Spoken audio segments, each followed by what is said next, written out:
السلام علیکم ورحمۃ اللہ وبرکاتہ۔ میرے ہیرا گروپ کے تمام معزز ماں اور بہنوں اور ساتھیوں، حالات سے مایوس ہونے کی ضرورت نہیں۔ یہ ایک تحریر ہے جو موتی الرحمن عزیز سر کی ہے۔ ماشاءاللہ سے اس میں بہت زیادہ عمدہ الفاظ ہے اور اعلیٰ لیول کا صبر بتایا گیا ہے۔ میری خواہش تھی کہ میں اس کو آپ لوگوں کے سامنے اپنے الفاظ میں لاؤں۔ تحریر کچھ اس طریقے سے ہے کہ اسلام نے اپنے پیروکاروں کو ہر طرح سے رہنمائی کی ہے، جس کے مطابق عمل کرنے سے اور رہنمائی کی مطابق زندگی گزارنے سے دنیا اور آخرت دونوں میں کامیابی ہے۔ اس کے برعکس جو قرآن اور حدیث کی رہنمائی سے روگردانی کرے گا وہ سراسر گھاٹے میں رہے گا۔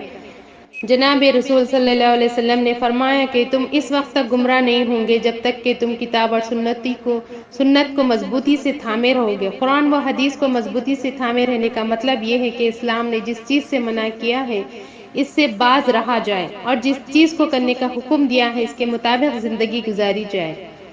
وقت اور حالات ہمیشہ ایک جیسے نہیں ہوتے، دنیا میں اتھل پتھل کا سلسلہ جاری ہے اور جس طرح کے حالات عالمی سطح پر بنا دیے گئے ہیں ان سے امت مسلمہ اضطراب، الجھن اور مایوسی کے عالم میں ہے، لیکن قرآن کی رہنمائی یہ ہے کہ اللہ کی رحمت سے مایوس نہ ہو۔ قرآن کی اس آیت کا مطلب یہ ہے کہ انسان کی زندگی میں دکھ مصیبت آتے رہتے ہیں، نشیب و فراز پیدا ہوتے رہتے، کبھی خوشی ہے تو کبھی غم ہے۔ ہاں یہ حقیقت ہے کہ کبھی کبھار دکھ اور مصیبت کے لمحات طویل ہو جاتے ہیں، ایسے میں لوگ مایوسی کا شکار ہو جاتے ہیں، لیکن تاریخ کے مطالعے سے پتہ چلتا ہے کہ مسلمانوں پر موجودہ حالات سے کہیں زیادہ الجھن بھرے حالات رہے ہیں، لیکن ہمارے صبر اور استقامت اور ایمانی قوت سے اللہ تعالیٰ نے الجھن بھرے حالات کو سازگار بنا دیا۔ انبیاء کرام کی بھی سخت آزمائشیں ہوئی۔ حضرت ابراہیم علیہ السلام کو دہکتے ہوئے شعلوں میں ڈال دیا گیا لیکن اللہ نے ان کو بچا لیا۔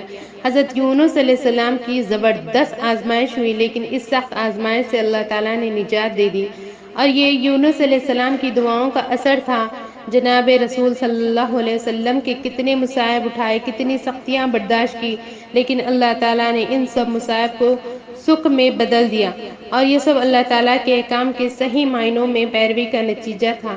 مذکورہ انبیاء کی آزمائش اور صحابہ کرام رضی اللہ تعالیٰ عنہ، ائمہ کرام رحمۃ العالمین کے آزمائش میں موجودہ دور کے مسلمانوں کے لیے بہت بڑا سبق ہے۔ وہ حالات سے مایوس نہ ہو، اللہ تعالیٰ سے لو لگائے، جناب رسول صلی اللہ علیہ وسلم کا سچا امتی بن جائے تو حالات انشاءاللہ سازگار ہو جائیں گے۔ تاریخ سے مسلمانوں کو سبق حاصل کرنا چاہیے کہ پچھلے ادوار میں بھی اس سے کہیں زیادہ مشکل مرحلے پیش آئے، لیکن اللہ نے مسلمانوں کو صبر اور استقامت اور دعاؤں کی برکت سے مصائب مشکلات کے بادل کو چھٹ دیے ہیں، اور مسلمان دوسری قوموں کے لیے بہت بڑی نعمت ثابت ہوئے۔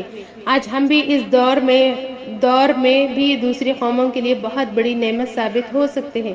شرط یہ ہے کہ مسلمان اپنے انبیاء کرام اور صحابہ کرام رضی اللہ تعالیٰ عنہ کی زندگی سے سبق حاصل کریں انشاءاللہ۔